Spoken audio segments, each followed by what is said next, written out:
Okay. Good morning. Good morning, Marilyn. I'm going to just mute all for background noise. If you'd like to say something, just unmute yourself, ask whatever. Okay, so I guess we'll start recognizing that today is the Rebbe's 31st yahrzeit. There are thousands and thousands of people right now out in Cambria Heights, waiting for a few moments to go say a prayer at the Rebbe's grave. I was there already, and it's a special man. Today's a special day. I think as an entry into what we're talking about, and actually what we do here every Sunday, is that Rebbe really represented and lived for Torah, the Torah perspective. And from his Torah perspective, that very much animated his devotion to humanity and specifically to the Jewish people. And as I've mentioned before, we see everything and everybody created by God as being valuable because it's created by God, or whether they're human or not. And in the human in the human family, say that there's a connectedness we share. But I would see it as looking at people, and it's relevant to today's discussion, seeing that we have family and we have friends. So, Sorry to interrupt. I wanted to donate some religious text that I found in my father's home when he passed away. I'm in the middle of a class now, so May I leave them somewhere? is that is that the extent of it? Yes. Okay, just put them on the table, please. Thank you. I apologize. No for problem. interrupting. No problem. Shvuah So, my wife's expecting me back, unfortunately. so this is something that the commitment was to try to help people, and that's a commitment that we actually all have, whether it's in material, physical ways, certainly in spiritual ways. And one of the Rebbe's attitudes that he promoted, and that I think we find particularly meaningful, and one of the reasons we get together on Sundays, is the idea of being able to look at life beyond the surface, to try and see it from, I guess, from the inside out, as how spirituality sees it, how God sees it, to really to kind of get us past our own driveway and see um, more an aerial view, so we don't lose the forest for the trees.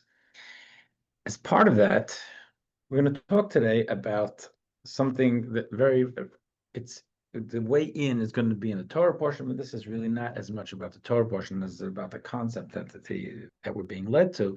And this is a very central one. It's about, I guess, about resentments that arise between people, which is a natural part of life, and about how the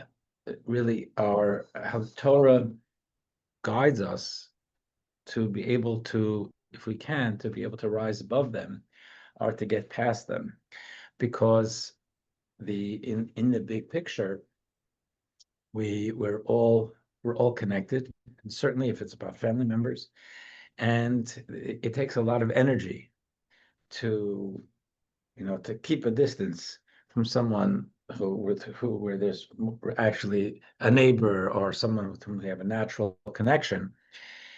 And it's not good for us. I'm not saying that we should do this selfishly, but that's not our best us, to be in a place of disconnect or anger or resentment. It's a spiritual or psycho-spiritual emotional toxin.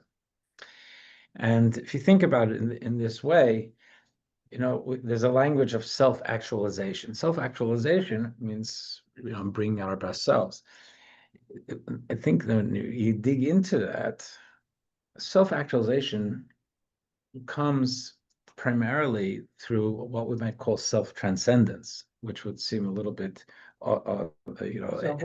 self-transcendence, which is really getting past the ego, which may sound a little bit paradoxical because it's self-actualization.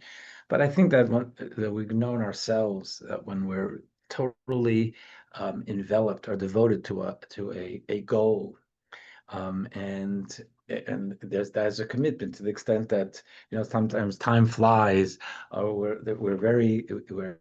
we put ourselves to the side, maybe even forget to eat because we're committed to a specific goal that we find meaningful. We're like in a way more alive.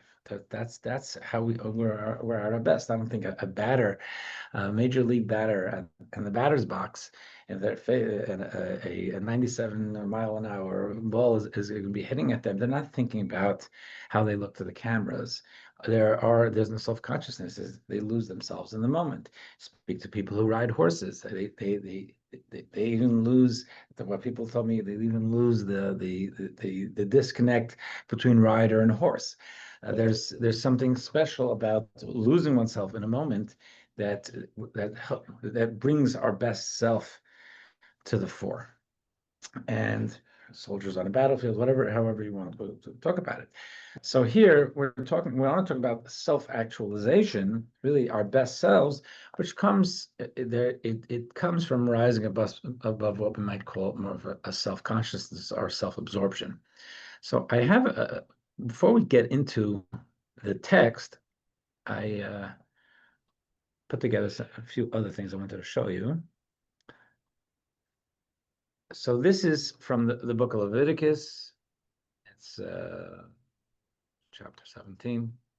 The Torah tells us, "You shall not hate your fellow in your heart. You shall surely rebuke your fellow, but you shall not bear sin on his account." Just look at the first two things. You shall not hate your fellow in your heart. You shall surely rebuke your fellow. Why do those two come together? It's all one verse. One of the things that Torah is telling us is that if someone does something to me and it hurts me, then keeping it inside and saying, I'm not gonna make something of this. I'm just gonna keep it inside and stew in it. That's not the way to functionally deal with it. What we should want is not to be, allow us to be ourselves to be a doormat, and of course we have to stand up for our interests. That's a Torah value, but what we want is that on the other side, we're not owned by resentment, and ideally that we don't allow it to create an enmity between us and someone else. I may choose not to go to lunch with a certain person. That's fine. If it's not working for me, it's not working for me. But to carry the enmity is an energy drain, and it's not good for us. And here the advice of the Torah is, don't hate your fellow in your heart. Immediately, prescription, rebuke your fellow. Now, rebuke to us sounds harsh. But what the Torah is saying is, say what you have to say. But it's actually, this is a whole topic in itself.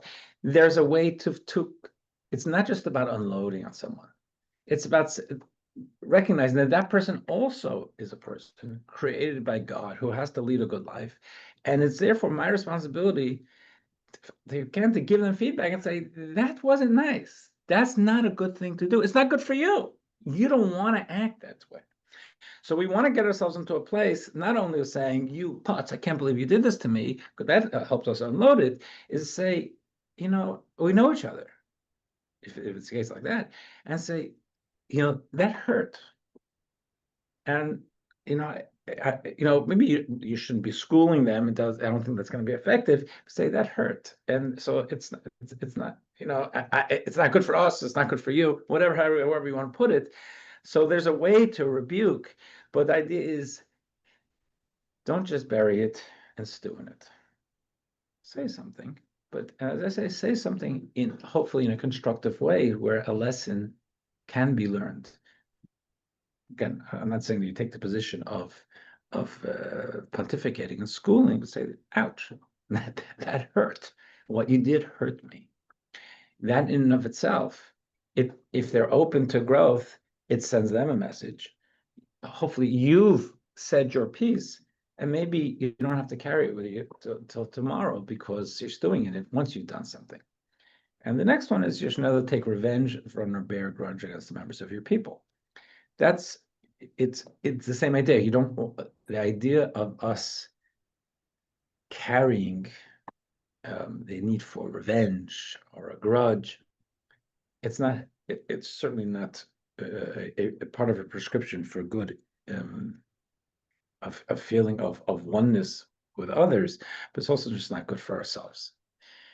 Now, I'm just going to bring up one more thing here from Maimonides, which is relevant to today's conversation. Maimonides has a wonderful section just on attitudes, which is something it's very interesting about Torah, healthy attitudes. It's number 6. So when one person wrongs another, the latter should not remain silent and despise him. If it didn't bother me, it didn't bother me. That's something else. If someone stepped on my toe and it doesn't bother me, then I don't say just stepped on my toe. If I really believe that I can move forward with it, then whatever. Maybe I should or shouldn't. You have to decide whether it's something constructive to do. But if it bothers me, well, it's saying rather than carrying a resentment that klutz doesn't know how to walk near people, say something. As in the book of Samuel tells us concerning people who are not behaving properly. We're talking about 2 sons of King David who, he didn't have a lot of nachas from some of his kids.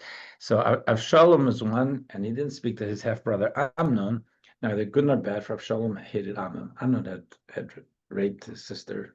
Not a good thing. But the thing is that here, one brother hated the other. And what does it say? He didn't speak.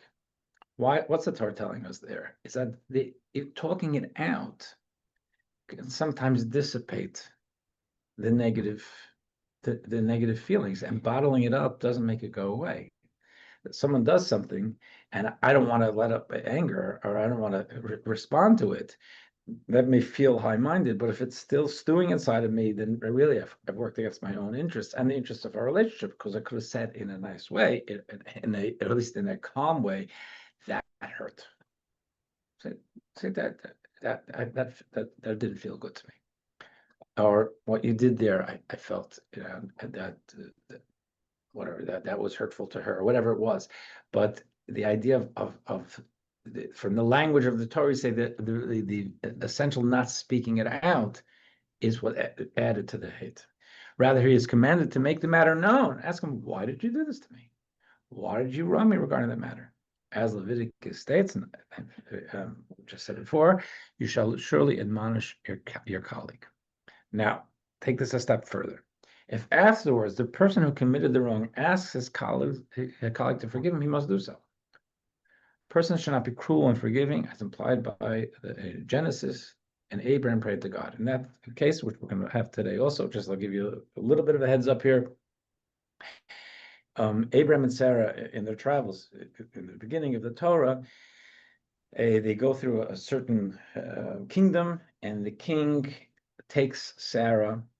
Abraham knows what these people are like, the lechers, so he says, she's my sister, because otherwise they'll kill him to take her. And she's taken captive, and their God punishes this king. His name is Abimelech, and he realizes, because God tells him this is a married woman. He goes to Abraham. He kind of apologizes, and Abraham prays to God that that their suffering stop. So but in this paragraph, we have something where the Torah is telling us that if someone hurt me, and I say, "Ouch, that was not right," and the person says, and in what I sense to be a genuine way, "I'm so sorry. I didn't realize how that came out wrong. I didn't sleep last night. I didn't have my coffee, whatever. But someone, if they say they recognize the error of their ways and ask for forgiveness, ideally, the Torah is telling us, forgive them if they're genuinely asking for it. Okay. And in Jewish law, it says they up to 3 times. If you want to say no, just to to let them know how much it hurt. But after 3 times asking to forgive, that's where the Torah says draw the line. They don't have to go anymore. Why is 3 an important number? 3 it's a good question. 3 in Torah, it's actually insinuated from some Torah verses. In Torah law, doing something 3 times creates a certain status quo. It means you mean it. In other words, if I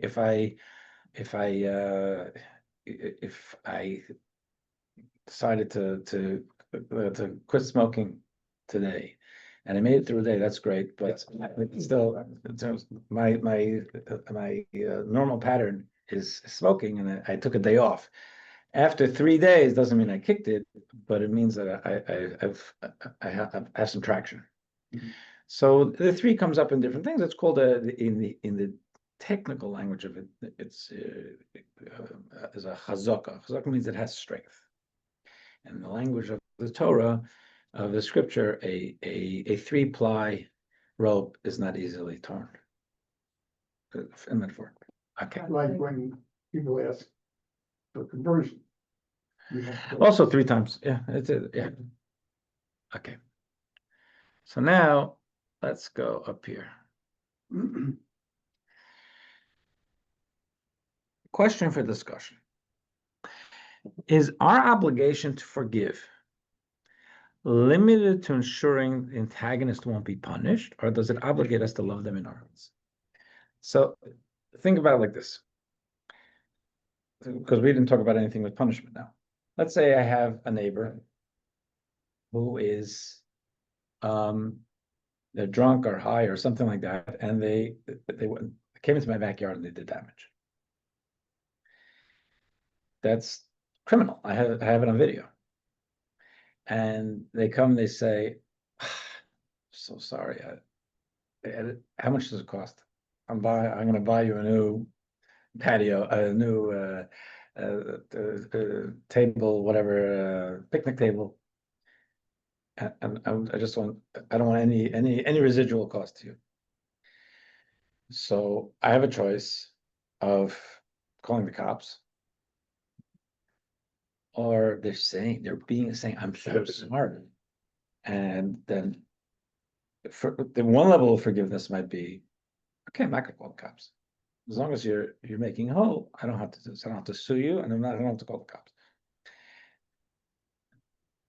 Now, the question is, they're my neighbor.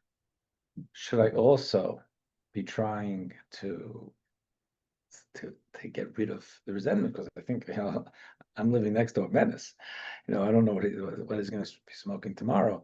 Does it obligate us to not just say I forgive you and therefore I'm not calling the cops in that case, or is it something that I should try to restore? We were friends, to try to restore the friendship. Is there also a moral imperative to help our former antagonist becomes the best they can be and attain redemption? There's in a spiritual level. Should say, listen, it could be a family member, it could be a neighbor, it could be a stranger, but they're all part of our larger family. Is it if I'm in a place to forgive because they've forgiven and they're making right, is it something where, okay, I'm not going to call the cops, and that's it? Because that's pretty big of me. Or should I try to go the extra step and say, get past my resentments and think about big picture, and we're alive on this planet together, and be able to see things from a bigger picture and get to a sense of some feeling of fraternity with them. Okay, so now we're going to get to the Torah portion, which is going to give us a conduit to have some insight into this. In this week's Torah portion, the Jews, we fast forward. The Jews up until the Jews started their journey in the desert, and up until yesterday, we've been like a year and a half into that 40-year journey. This coming week's Torah portion, it jumps to the last year or so. So we missed like 38 years, which we really don't know much about. But we know they were in the desert. So it says they journeyed from Mount Hor to by way of the Red Sea to go around the land of Edom, and the people's souls became impatient because of the long journey. Once again, you have the Jews acting up.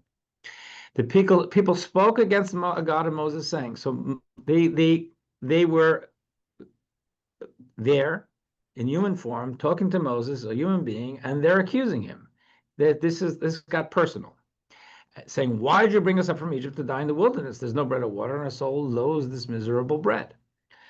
So they attacked Moses.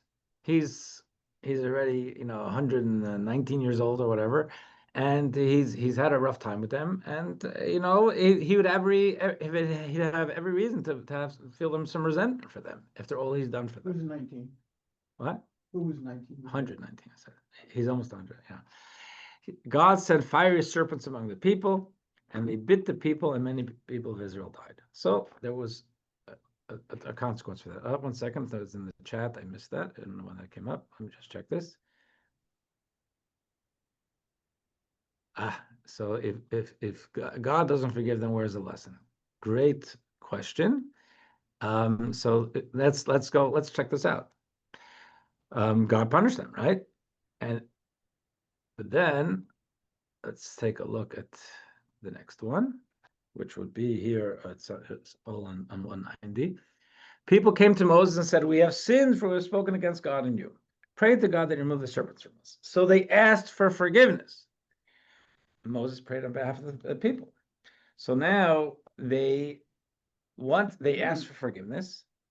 Moses says, I'm with you. In other words, you came after me. I'm going to let that go. And he prayed on behalf of the people. What did God say to Moses? Make yourself a fiery snake and place it on a pole, and anyone who is bitten will look at it and live. The snake, in other words, it's not a real snake.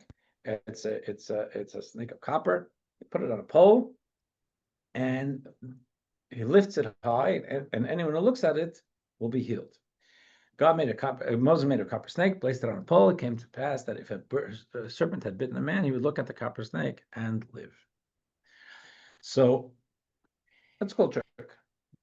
And to answer your question a little bit more, Laura, if you look at text 1b, Rashi tells us here, the primary commentary in the Torah, the great 11th century French rabbi, was the primary commentary. He is quoting from the Talmud here. Our sages taught, do snakes kill or heal? In other words, putting that snake up there, the snakes were biting, now there's a snake on the thing. Is this all about snakes now? The snakes are also somehow an antidote to snake venom? Rather, when he lifted it high, so Jews looked to the heavens, and they, submitting their hearts to the Heavenly Father, they would be healed. Otherwise, they disintegrate. So the lesson here is actually that God too forgives when we recognize the error of our ways. We're supposed to emulate God. Moses lifted the snake in order to metaphorically but functionally elevate the vision of the Jewish people as to what was going on, as to what they did, as to what they just gone through. They're living on manna. They were taken out of Egypt. They got the Torah, and here they're complaining about discomfort, and so they're ingrates. So here they're acting ungrateful.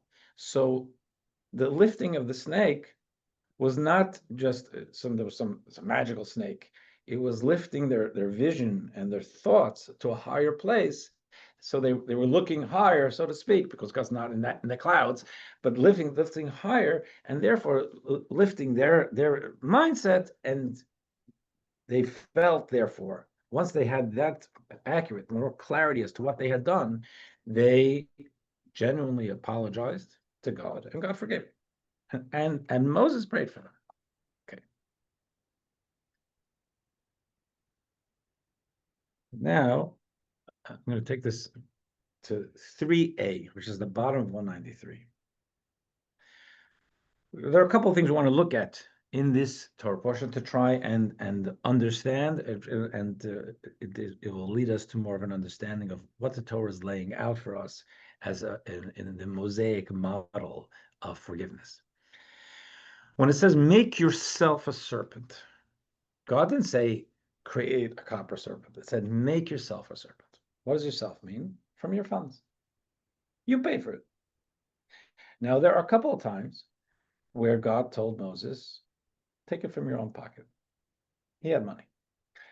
Now, one of the things is, and we'll come here, the camp, the Jews had trumpets to be able to sound trumpets when they would be traveling and camping.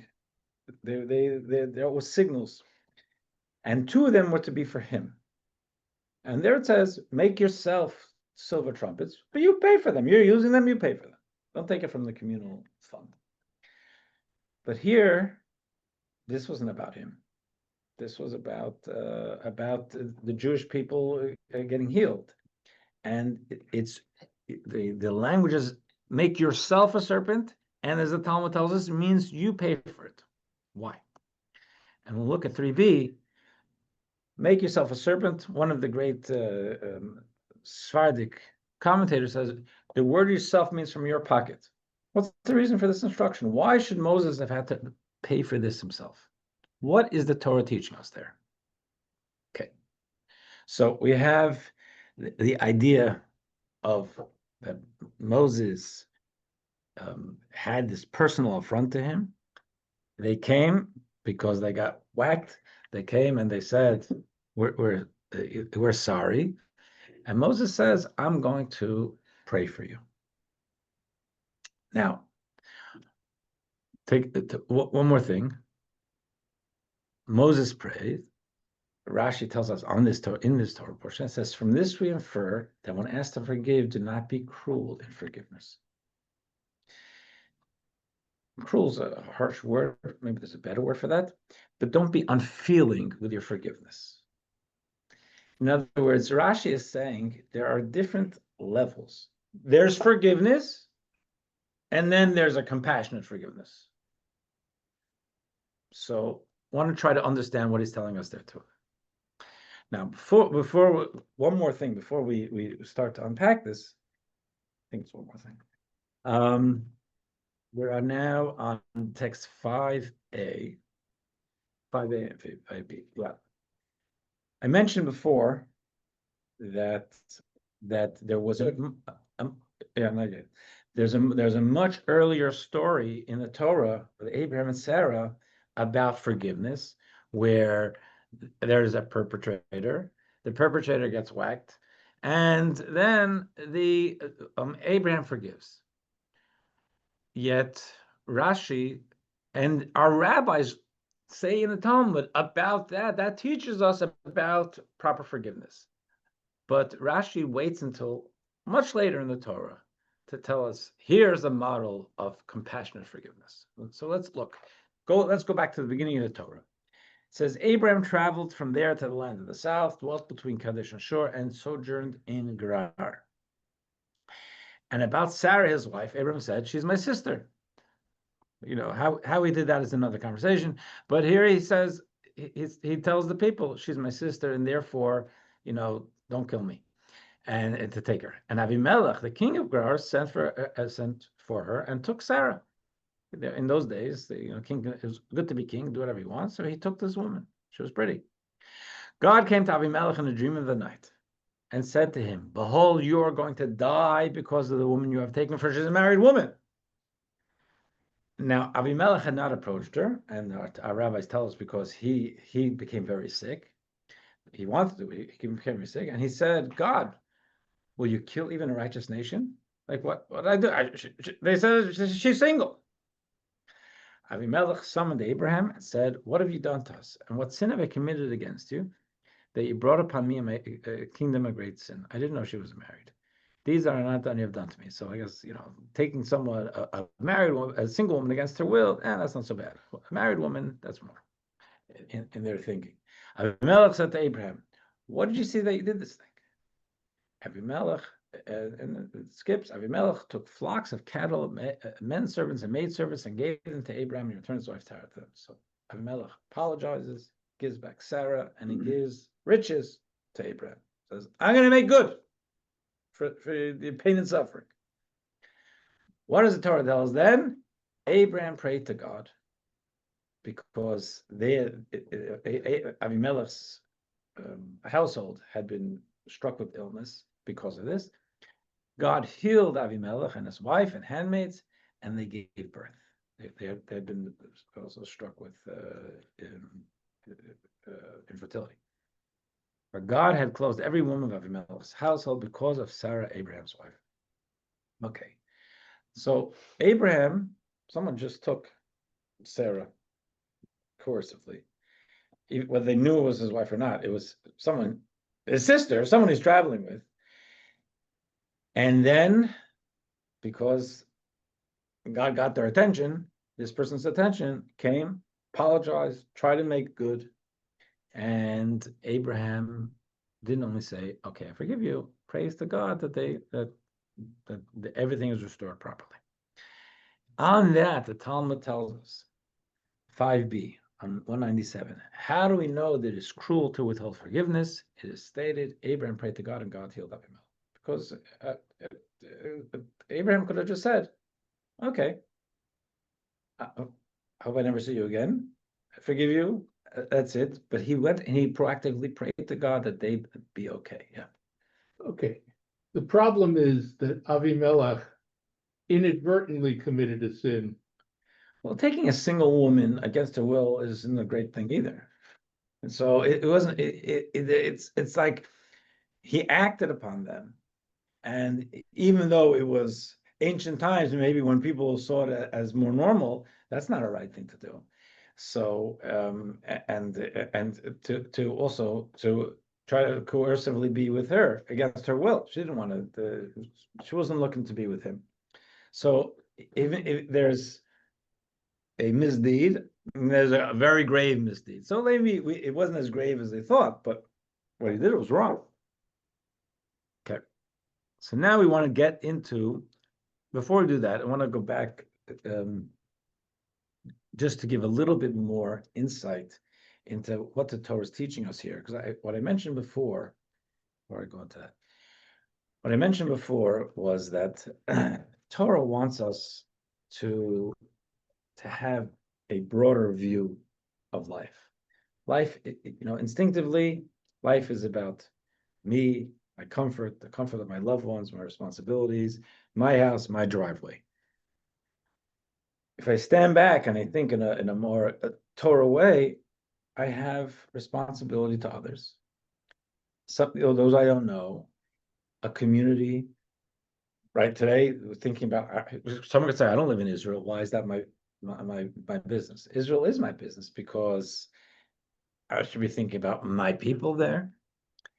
Maybe I think about my history. As an American, Israel is an important bulwark in the Middle East against those who are against American interests. To think a little bit broader. Here, to think broader about the family of humanity, and to see things in a greater context. I would say that here also, and there's something we're going to read two texts now. If someone does something to me, I hope not, but let's say someone hurts me today. I have a responsibility to analyze myself. Am I hurt? And if I feel resentment, then I should say something, but try to get to a place of non-resentment. Part of that is also for me to recognize from a spiritual perspective that we each have our own path in life. And God, it's hard to understand all of God's, it's possible to understand all of God's calculations. So if someone acts on me today and hurts me, part of me if I'm thinking in a Torah perspective, look at myself and say, what test is God giving me here? This is something I have now. I have a certain inflection point. Someone did something to me, not negative to me. Now my choice of response is really important. Between the stimulus and the response, there's that very important gap of choosing. So if I see it and say, this is something, if I just think some putz did this to me, and therefore I'm angry, that's a natural instinct. If I say this putz did this to me, but 1 second, I'm alive for a reason. I have a path in life. Take a deep breath and think, what's the right way for me to go? This isn't just some idiot who had bad judgment and did that. Maybe he's an idiot and he did bad judgment. I'm not saying that, but what does it mean for me? I can't control him. What does it mean for me? How am I supposed to grow? What am I supposed to learn? How do I become hopefully a more strengthened person on the other side of this? See it in the big picture. Now, in a way, that's what is hinted to us by the fact that this whole story had to do with snakes. So let's go to 2a. Remember, it was snakes that had bitten them. It says, make yourself a snake. God instructed Moses to fashion a snake rather than something else to magnify his miracles and wonders. It was a snake that bit them, and it was a snake that healed them. He healed them with the very knife he used to strike them.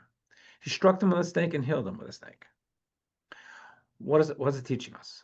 So the founder of Chabad, 2b, which is on 193, he has a very interesting analysis of this. He says the purpose of placing the copper snake on a pole was to raise the snake so Jews would look upward. To look down means to perceive the snake's influence as utterly differentiated from God with no hope for reconnecting. So you don't see it here, but I want to explain a little bit more. Where do we have the snake? Where does the snake come up in Torah literature? In the beginning of the Torah, the snake symbolizes the force of the Adam and Eve in their gravitational pull away from what God wanted them to do. So initially, Adam and Eve are in a garden. They feel totally connected to God. They feel totally connected to their own destiny. They look at a tree, they look at a rabbit, they look at each other, they see the purpose. They see the beauty, the divine purpose and everything, because God created everything for a purpose. They're living beautifully, seamlessly with their purpose. All of a sudden, the snake, it's a talking snake, tells them, it says, look at that fruit. Now that's a fruit that God has said don't eat from. They've got the whole world to eat from. They're not hungry. I mean, they're hungry, but they're not food deficient. This is look at that, and it says if you look in the scripture there, it says it was luscious to their eyes. They started seeing the world decontextualized. What does it do for me? Not about my mission in life. As I said before, when we're focused on a mission, whether it's a baseball player or a soldier or in your company, when we're focused on, when we really lose ourselves in a mission, that's when we get self-actualized, because we lose ourselves. We're into something higher. Hopefully it's a higher thing. Here, in the Garden of Eden, they were living high-mindedly, and then it came down to, well, that may be wrong, but it feels good. That's leaving meaning, purpose, God out of the equation. Now it's about me. What's going to make me feel good? That kind of differentiation is very narrow and self-absorbed. The idea of Torah wants to bring us a little bit more as we have a mission. Get lost in your mission. So, to look down means to perceive the snake's influence as utterly differentiated from God with no hope of reconnecting. The snake represents this idea of differentiation from God. However, when the snake is raised, when we see what's behind the snake, what was behind the snake? The snake was just testing their self-discipline.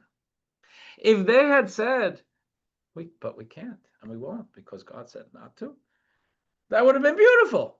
And it would have been here I gave you a world, I gave you a mission, you had a temptation and you overcame it. Gewaldig. I love it. God is going to say. That's the same thing with us. There's a temptation. Somebody does something to me. My instinct is slap him, but I choose say, I want to do this right. It's about the big picture, and it's about who I am in the big picture, and it's about my mission. So I'm going to say, ouch, that hurt. That's okay. And but the question is, what am I doing with the resentment that might be within me? So here, the Torah, in giving us this episode, talks about a snake. When the snake is raised, we realize that the snake is also a part of God. It's not truly separated. Thus, neither are its victims, us. It's all part of God's world. The snake is part of God's world, and this putzu who acted on me is also part of God's world. And I don't know, even though he's not doing God's work consciously, it's all part of my journey. So to think about the journey and the challenges that the people bring upon us and the resentments that naturally arise as part of our obstacle course in life, that gives it different context and may take the sting out of it. So now we get to the Rebbe's insight here on the forgiveness. In text 6a, which is page 199, it says here, I mean, the accurate translation isn't that there are many degrees of forgiveness, but there are a number of degrees of forgiveness. In other words, one of the things that Rashi has written was there's an idea of non-empathetic forgiveness. In other words, you're forgiving, but it's not with your full heart, with your full connectedness. So he's going to lay out 3 different possible degrees of forgiveness. Among them, pardoning an individual's transgression to shield the offender from punishment. I'm telling my neighbor, no problem. I'm not calling the cops. I'm not suing you. You made whole. Okay, you go there. I'm putting up a bigger fence. I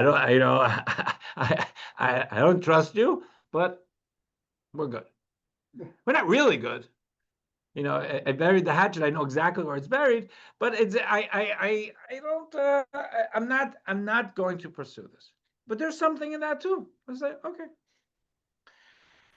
Next one is exonerating the offender, not just to shield the offender, because the partner bears no ill will. We can come to a place where I understand stress. I understand the problem. I kind of see where he made the mistake. So it's possible if I have that within me and there's that level of relationship between us to be able to say, to be able to, you know, to let it go, to truly not just say I'm not going to sue you, to let the resentment go. But at this stage, you're still not gonna invite him over for a barbecue. Maybe you're right. And that's a good point. Maybe we used to have barbecues, but I'm not gonna be carrying resentment. Again, I might strengthen the fence, but I'm not carrying resentment. The third one is forgiving with a complete heart in a state of complete pacification, where I do invite him for a barbecue. The forgiven party achieves the same level of friendship and love with the forgiver from before they committed the offense. Now, if that's a person with an alcohol problem or a drug problem, maybe it's not a smart thing for me to have them to a barbecue. Maybe that wouldn't serve alcohol. Right. Okay. I'm not, so my example was a narrow one, but the point is that sometimes we make up and we can go back to who we were. Maybe even stronger because of the struggle of the how we both fought for the relationship. Another way to define these 3 types of forgiveness are forgiving the act of offense, and the distinction of forgiving the person who offended, and then the third one is erasing every trace of the offense as if it never occurred. I don't carry it. When I see you, I don't think about it. It's not bothering me. Now, that's also possible. The practical difference between these, in the first degree, the partner only exerts themselves to the extent that shields the offender from punishment for that specific offense. In the second, and certainly in the third, in which the partner is with a complete heart and the partner seeks the welfare of the forgiven party, the partner invests themselves the partner makes every effort to rehabilitate the forgiven party until they become as righteous as they were before committing the offense. So these are three possible things. Now, what is actually? Let's go. What do we learn from this week's Torah portion? We say this is what Moses showed us, and again from the Rebbe. Rashi did not teach us this lesson earlier in the Torah when the story with Abraham and Abimelech. Why? Torah says about Abraham, and Abraham prayed to God, and God had healed Abimelech. Abraham's concern was limited to asking God to heal Abimelech and the others and spare Abimelech and his household from punishment. He says, I'm not going to sue you. God, don't punish. Good. But I want nothing to do with this guy. In our Torah portion, Moses doesn't just say that. Moses, he doesn't just that where God said, raise this and he'll heal you. He prayed to God on behalf of the nation. He was worried about them. He had been insulted, but these were his people, and he didn't just forgive them and saying, okay, so now they'll be healed. He was worried about the condition of his people. His concern wasn't limited to stopping the punishment of serpents. He sought to heal their spiritual malaise. He said they've got a problem. They've got a gratitude problem. And I want to try and help them with that. He cared more about them than his pain. That is why the Torah relates God's response to Moses, make yourself a snake. When the Torah says yourself, the literal meaning is from your own means. You're supposed to pay for it yourself. And that's how Rashi explained the passage earlier about make yourself 2 silver trumpets. If the copper snake concerned the Jews who spoke against God and Moses, it would seem more appropriate for them, the communal fund, to pay for it. But instructing Moses to pay for it, God directed him to help them in a manner that showed he cared for it. He cared.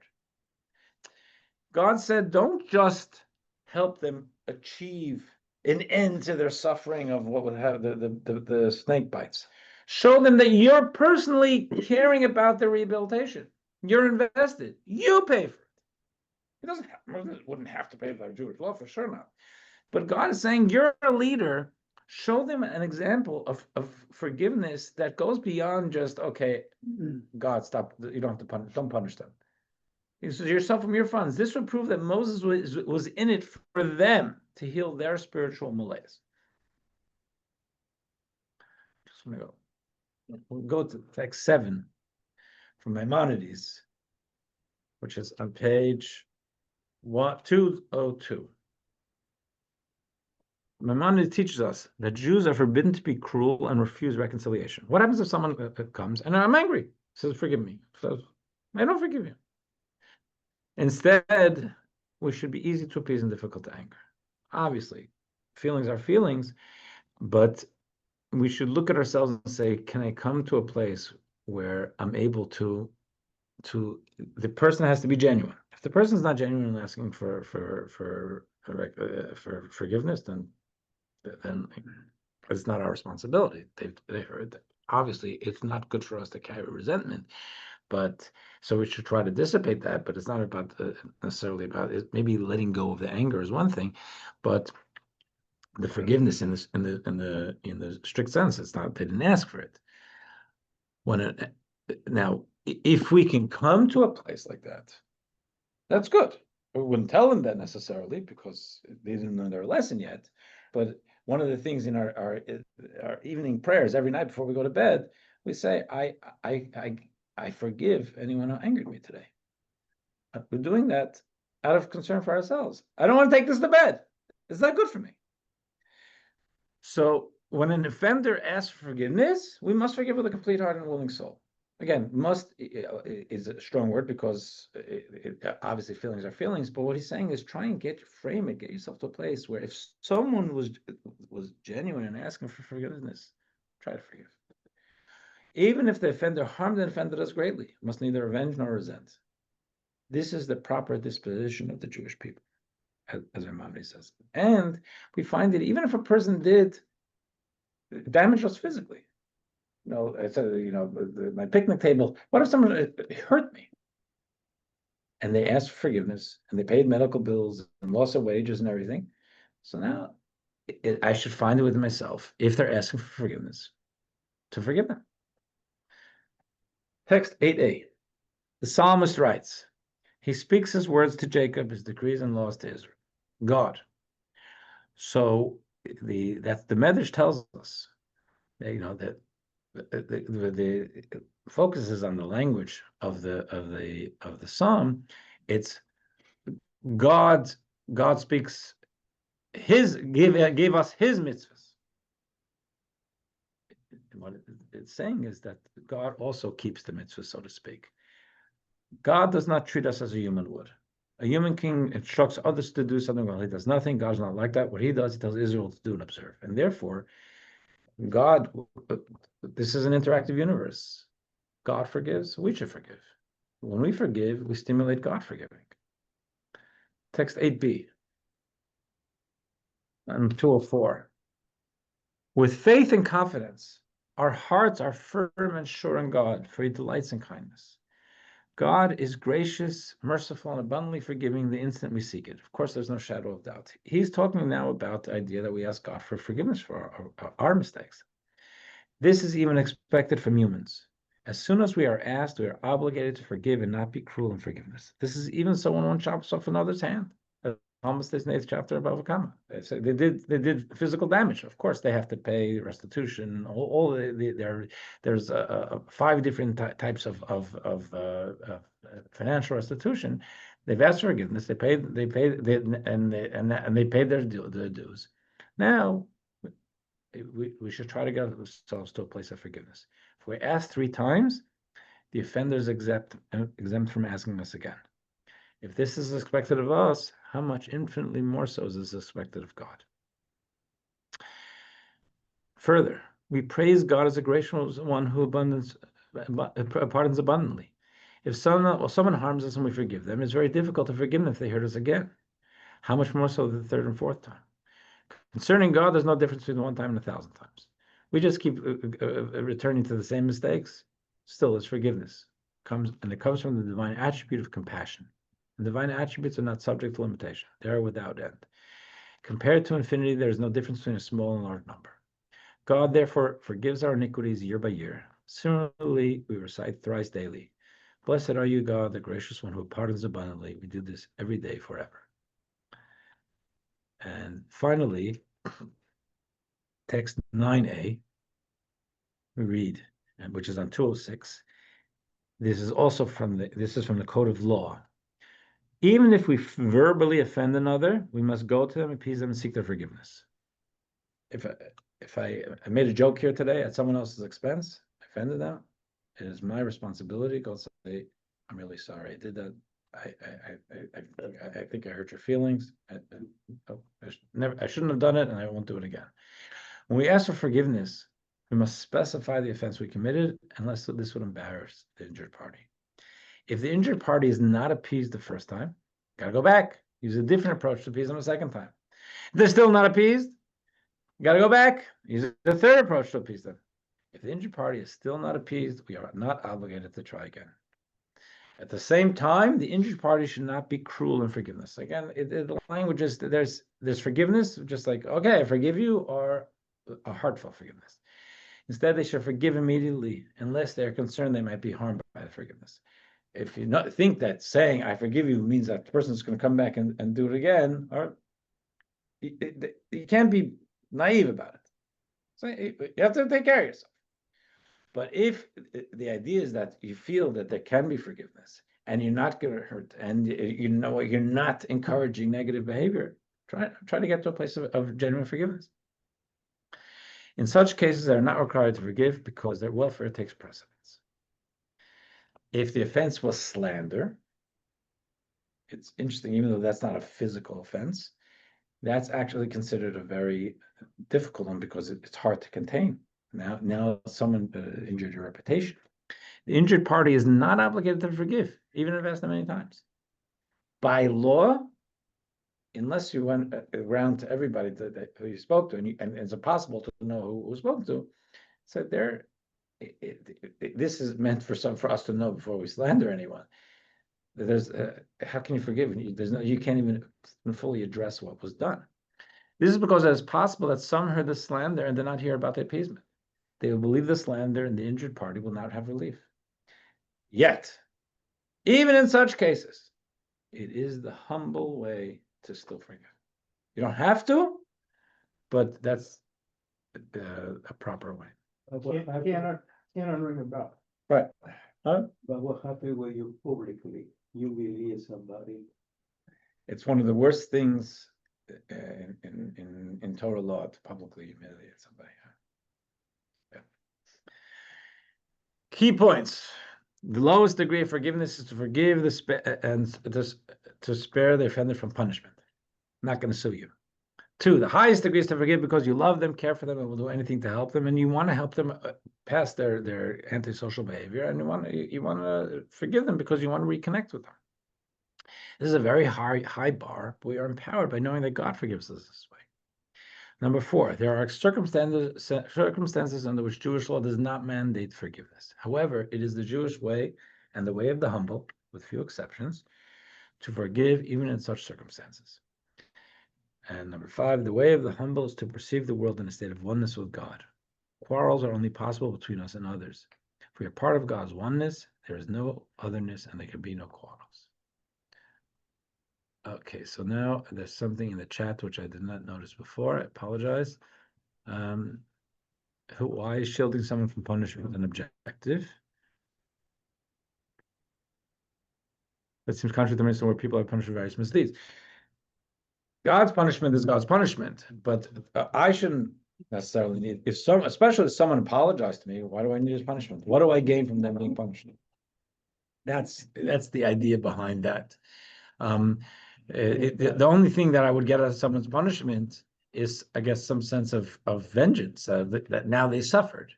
That's not vengeance is not considered a healthy emotional objective to have. Go ahead. So, Go ahead. you know my story, I'm not gonna bore everybody, Go ahead. but you could. So in my mind, I can still forgive wholeheartedly, but walk away. Walk. Yeah. You walk. If someone hurt me today, someone with whom I have a relationship, and first of all, if they didn't forgive me, they didn't ask for forgiveness, then my only responsibility here is to myself, that I don't want to carry I want to let it go because I don't want it to nag at me, but for my own self-preservation, I say, I think we're done. If you need me, you know my number. But if they had asked for forgiveness, then I have more responsibility to forgive, and I should want to forgive. Doesn't mean I have to have something to do with them. If I feel that their relationship, I suffer from their relationship, well, I don't have to put myself into that situation. Or if their understanding of a relationship is one that I consider hurtful, I don't have to put myself into that position. The two things are, if they ask for forgiveness, I have a responsibility at least to let it go, not to take them to lunch.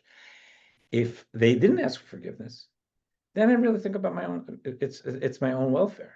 Carrying resentment. It's not about them. They say it's like drinking a poison and hope they die. You know, it's why would I carry that with me?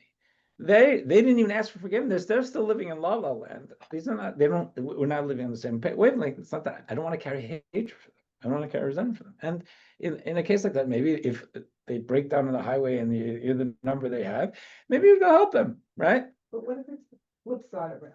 So you're considered the offender. Yeah. But the request for an apology never comes. That it is our responsibility. Anytime we know that we have some sense, we're aware that we have offended someone. But they think there's an offense, but there's not an offense. That's a difference. Yeah, so then I want to hear them out, and without being dishonest, because if I don't think I did something, I don't think I did something. But maybe see the perspective. Say, I see how you see it, I'm sorry you feel that way. I'm sorry that that's the way you perceived it. I'm telling you, you know how I perceive it. You want to be a little careful with that, you know, if I hurt your feelings, but I wouldn't want to be bullied into apologizing for something that I don't think I did, right?